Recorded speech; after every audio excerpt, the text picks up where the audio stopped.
You're watching the Bearcat Network. Today's Tuesday, February 10th, and this is Cat Chat. I'm Chris Sabato with my co-host Kip Ioane, bringing the news, events, and an inside look at Bearcat athletics. Let's jump into the roundup and see what happened this past weekend. Absolutely. Let's start on the hardwood. Obviously, my area of expertise. We'll start with the women's team. Coach Peg Swedner. They had a tough matchup. George Fox and UPS are very good teams on the women's side.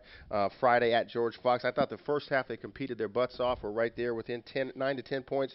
Ended up getting away from them, being a bigger score deficit loss. But I thought they competed well. They played a lot of young kids in the second half, too. They got a lot of experience. If you get thrown to the fire, George Fox is the fire. Yeah. And then here at home in National Women's in Sports Day, a great crowd showed up early, especially for the women's game. UPS, we were up 7 at halftime. Yeah. The women's team played great, fueled off the energy of the crowd. Puget Sound came back. Good teams do that and won 65-49. But the ladies hopefully starting tonight with LC can start finding some W's as we close out the season. On our side, men's side, huge weekend for us. We needed it after getting swept in the Wits trip. Beat George Fox 86-76 Friday. We're down at halftime. Guys played their butts off in the second half, and we got a W. And then with that same great crowd here Saturday, fought off UPS. If I could redo the last 3 minutes, I sure would. Maybe we'd mix in a point or two. But we were up big, held them off 60-58, and we'll take any win is a win. We're not giving it back. So that was great for us. We'll talk more about where we're at and digging deeper a little bit later. But it was a great weekend for us on the men's side. Baseball, first games of the season, headed down to sunny California. Went 4-0 down at Claremont Mud Scripts. 9-3 win on Friday. On Saturday, a doubleheader, 9-2 and 6-3, and on Sunday, 12-6. So they played well. Absolutely. All 4 games, 4 W's. They're looking good so far. Absolutely. I talked to Coach Quick right before we started today. He says some of their young kids really stood out this weekend. So they got a lot of potential for sure. Yep, and they've been kind of middle of the pack for the past couple of years, and I know Coach Swick is looking to kind of get a little closer to the top end. Jump up to the top, absolutely. All right, digging deeper. We're looking at now. I don't want you to jinx me with this, but we need the breakdown. Yeah. We're right in the mix in the NWC. 4 teams, the top 4 teams in the basketball side of things make the NWC tournament. Obviously, if you win the NWC tournament, you get the automatic to the NCAA. And so, right now we're 6-6 in 4th place, tied with Pacific. Lewis and Clark is here tonight on 1 game in front of us at 7-5, and I know you've got the whole system broke down, and I need some of this information myself. Yeah. So right now, like you said, right now we're tied with Pacific. We win the tiebreaker. We beat them because the first tiebreakers head-to-head, and we've beaten them. We're 1-0. Lewis and Clark is they're currently in 3rd, and they probably have the easiest schedule. They play obviously us tonight, Puget Sound, then George Fox and Linfield. Both George Fox and Linfield are pretty much mathematically eliminated. Right. That's about the only teams that are. That's about the only teams. I think technically they're still in it mathematically, but they're for all intents and purposes, I think they're pretty much out of the running.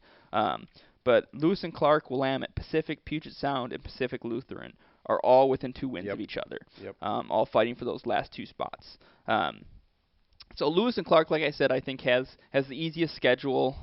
I think they're probably going to get one of those spots. Well, they're in that good spot, a game ahead of everybody, and the way they rebound the ball compared to the rest of the league, it's unbelievable. We got our work cut out for us tonight, but they're in a good position themselves. Yeah, and so I think best case scenario for us, we win out, which means Lewis and Clark loses 1, and they win out.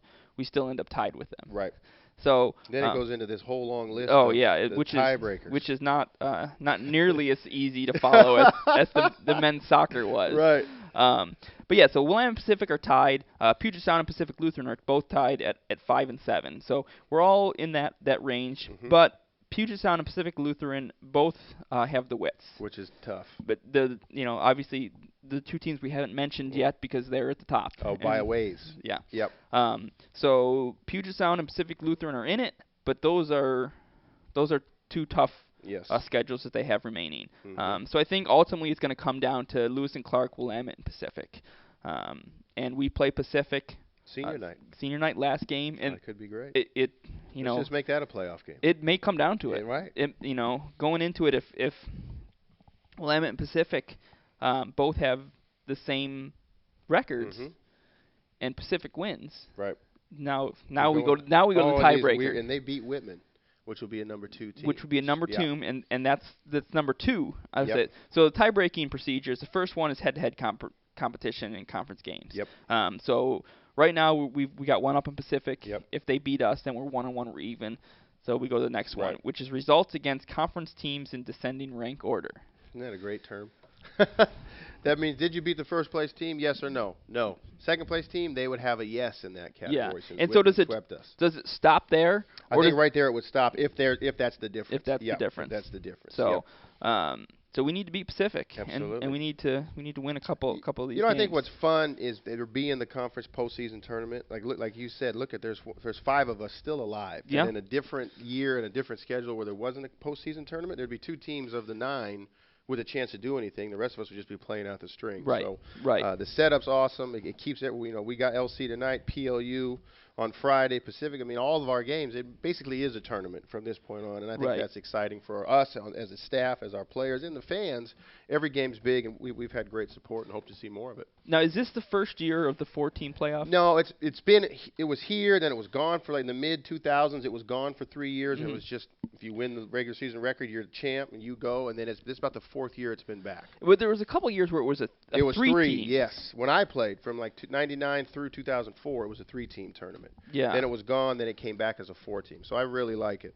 I think there's some coaches in our league that would even expand it to 6 if we could, just because some of the other why leagues. not just go to Let's just make everybody? it 8, everybody Everybody. in. You know, the Sky Act does that, and the Wisconsin teams do that. But like I said, it's great to be just in the mention, like the fact that we have this chart and our names on it. Yeah. We're doing something and right. it's not. We're close to the top. Absolutely. So, right now, if the season ended today, we're in. That's right. But we've got some work ahead of us. One game at a time. So that's a look at basketball and where we are and what we have to do to get into that conference tournament. I think right now our number 1 goal is to get there. Yes. And then we'll worry about that then. We'll worry about that then. We're here with Michaela Zuber. She's a junior backstroker on the swim team. Backstroker. Is that what you would is that what you say? Yeah. A backstroker. Okay. She's a junior on the swim team. We talked with Mark last week, who is a freshman, and we're going to get a little more upperclassman perspective this week on swimming. So let's start off with talk to us a little bit about your season so far. How do you think it's gone? Yeah, no, personally, I think it's gone quite well. Last season, I was out for a few months because of a shoulder injury, and so this has actually been really good for me. Getting in, staying in the pool the whole time, so that was one of my major goals for this season. And well, we have a week left, and I've been in for the entire season. Knock on wood. We'll take care of that jinx for you. And so the shoulder injury, were you fully recovered when the season started, or is that something you've kind of been conscious of and maybe altering things a little bit because of it? Well, I definitely have to alter things. It's a recurring injury. It's a shoulder dislocation. So, once it happens once, your probability of it happening again just increases. So my coach and I are definitely working together to make sure I'm good to go throughout the whole season, which is definitely one of the biggest things that we've done, especially with other people who have not similar injuries, but injuries nonetheless. With the stroke that you do, is it a major? Is that a ankle injury in basketball is pretty common? Right. Is that similar to this injury you have as a backstroker, or is it just? Did you do it in the pool? Well, yes. Last year, yes, I did do it in the pool. It's happened. I've dislocated my shoulder multiple times. Okay, gotcha. Yeah. So, it's not as backstroke isn't as bad as say other strokes like butterfly, which it's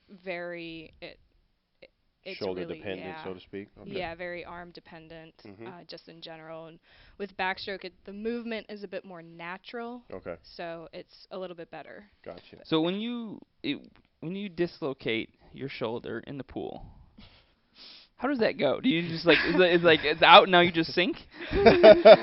No. I mean, luckily it happened when I was close to the wall. Mm-hmm.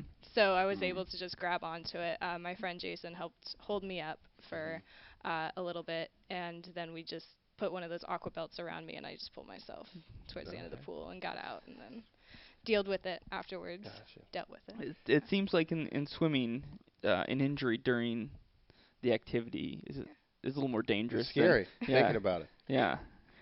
So going forward, with conference meets coming up, what so you went last? Did you go experience it last year? Not as a participant because you were injured. Did you go to the meet with the team? Oh yeah. Yeah. No, well, I mean, I also participated in it too. Yes. Okay. Yeah. What is the What's the difference in the environment at the conference meet versus a regular meet? Like my team and I came and saw you guys versus LC here. Is it just that many more people on the deck? Is there a lot of tension? Talk about the environment itself. Yeah. Well, I mean, it's completely different than just in a regular dual meet because you do have 8 schools there in total, but also in dual meets, it's you swim your race once and then you're done. At our conference meet, and sometimes other schools will do this in the middle of the season to get used to this kind of atmosphere, this kind of racing. We have our preliminary heats, which everybody who is entered in that event will swim in. Okay. And then the top 16 are chosen to do finals. And you have the A final and the B final split up 8 and 8. Yeah. So the tension for during prelims is usually a lot higher because a lot of people who, especially if you look at the times for a lot of the events, usually about the 10th through the 20th place swimmers are very close. So I'm personally in that range. Right, so you're right in the middle of that range. Yeah, so it's prelims is you're fighting for it. You're going to get out. yourself into one of those finals. Gotcha. Yeah, and that's also how you score points, is only in the finals and in the relays. So. Okay. So you mentioned you're in the middle. So you're currently 16th in the 100 back and 17th in the 200 back. So they take the top 16 to the finals. Yes. And like you said, that 10 to 20 range is really tight. So are you going in with your mindset on the B final, or are you thinking I'm gonna get to the A? Definitely in the 100 back, honestly, it's really just get out. Both of them, it's just get out there and race. With the times that I have in mind that I want to go, it would hopefully put me in the A final. But the thing with swimming is that it's so hard to tell because a lot of teams will get a whole bunch of new first-year swimmers in. That for this year, the women's backstroke event is really fast, and we have what's called taper where we rest, and then it's strategic rest before our big meet, and that's when we drop a lot of the time. I usually drop around 2 to 3 seconds on taper for my hundreds, and a lot of the girls, if they do the same, that it gets us really fast. But I'm hoping it'll be a final, but I honestly will be just as happy with being in the B final because I'm still scoring for the team. Right. And so you're going in. You're not pacing yourself. You're going 100%. You need to PR. Yeah. That's your goal. You're going to swim your fastest in the prelims. Yep. And then you're going to swim even faster in the finals. That's your goal, right? Basically, yeah. Okay. How much time between? Is it a day? Is it hours? What's the time between? Hours. Yeah. What's your, describe a race day for you? Like, because, in basketball for me, we get 20 minutes of warm-ups. You guys all get to jump in the pool and warm up? I doubt it. So how does that go from the time you arrive to when, I'm actually up, it's our turn? Yeah. Well, we have what's called a general warm-up when everybody usually gets in the pool in the beginning of the day and does maybe 30 to 45 minutes of swimming, of drills, starts, turns, anything you want to work on, just getting your muscles and your joints and your body in general loosened up. And then what a lot of us do is about maybe 10 to 20 minutes before our race, we'll get in the pool again, make sure that, once again, we're all loosened, we have our technique down, we have our turns down. So that'll happen. But what's also really nice, and especially with the pool that we're going to, we have a warm-up pool and a competition pool. Awesome. So as soon as we're done with our race, we'll usually go straight into the cool-down, warm-up, cool-down pool. just loosen things up again. Like the key to conference is definitely like, because it's a long meet. We have to have pretty good endurance to last throughout, especially once you hit Sunday, because it's usually the longer events for a lot of us. And there's strategic eating in there as well, like Yeah. planned out this at this minute versus Oh, not quite to the minute, but you don't want to eat certain things 5 minutes before you get up on the blocks and race.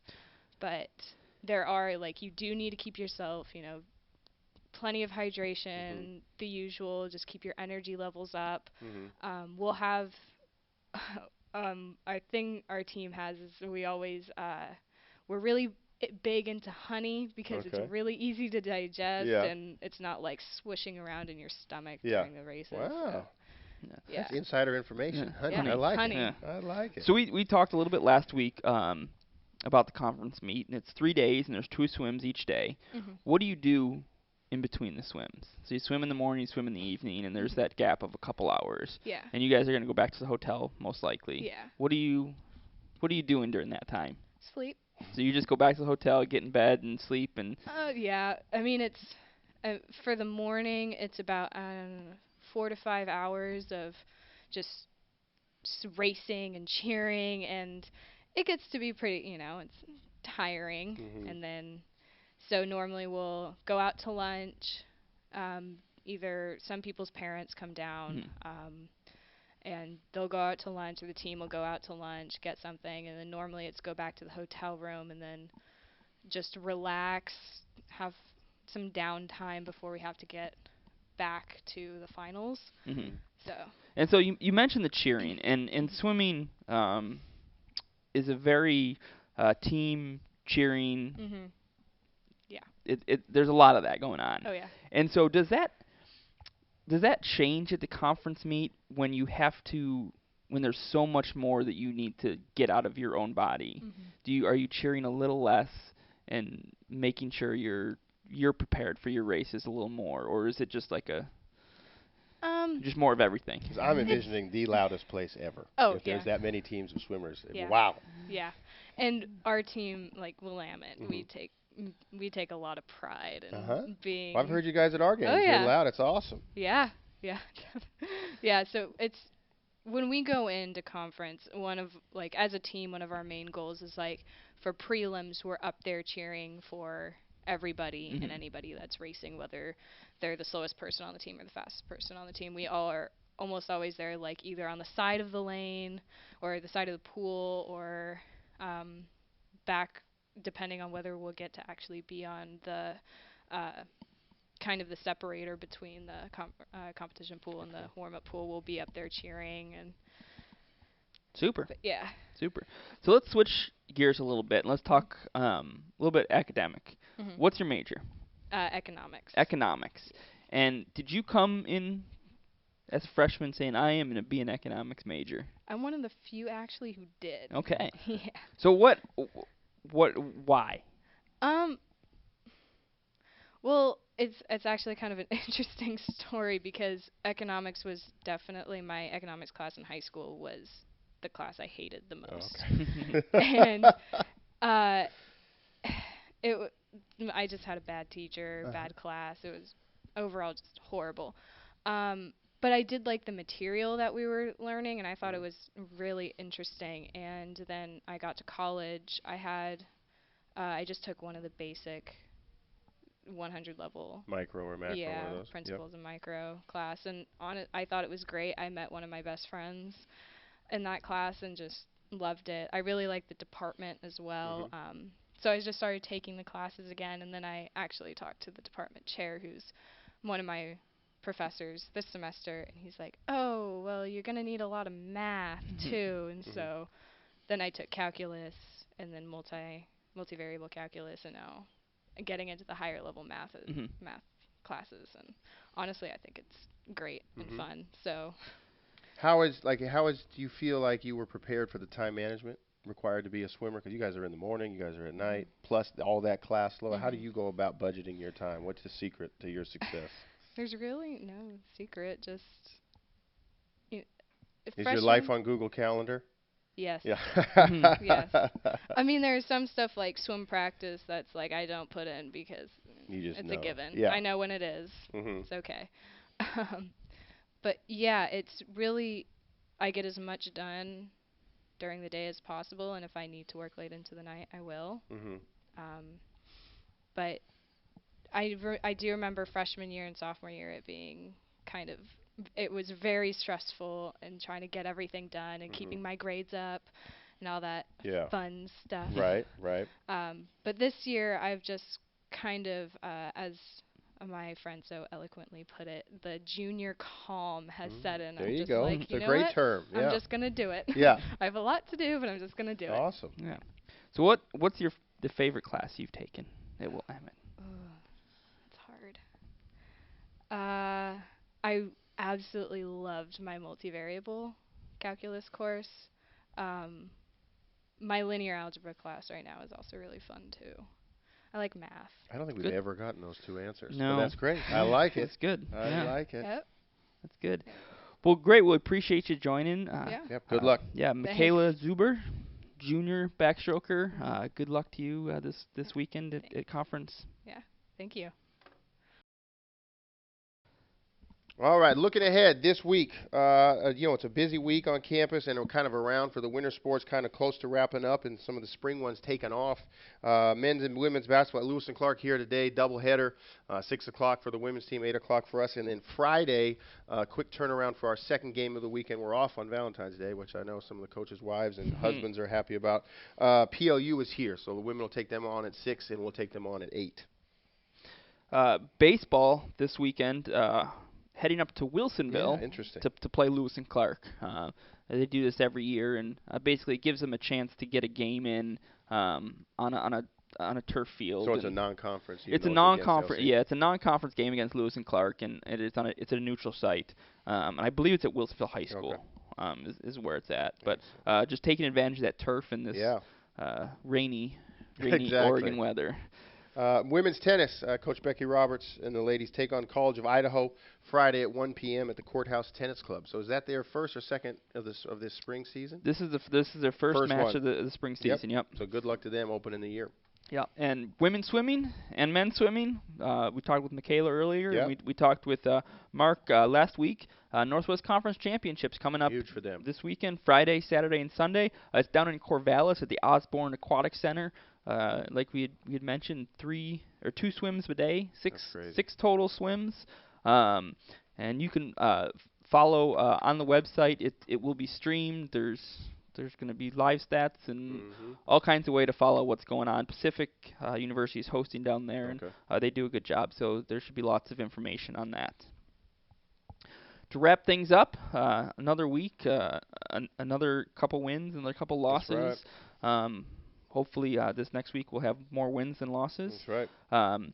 Remind you to take a look at us on social media, Facebook, Twitter, Instagram. Watch everything, all the events online, bit.ly/WooSocial and bit.ly/Bearcat Network. It's awesome that you know that by heart. It's tough. It's a mouthful. Yeah. Well, until next week, have a good week. Go Cats.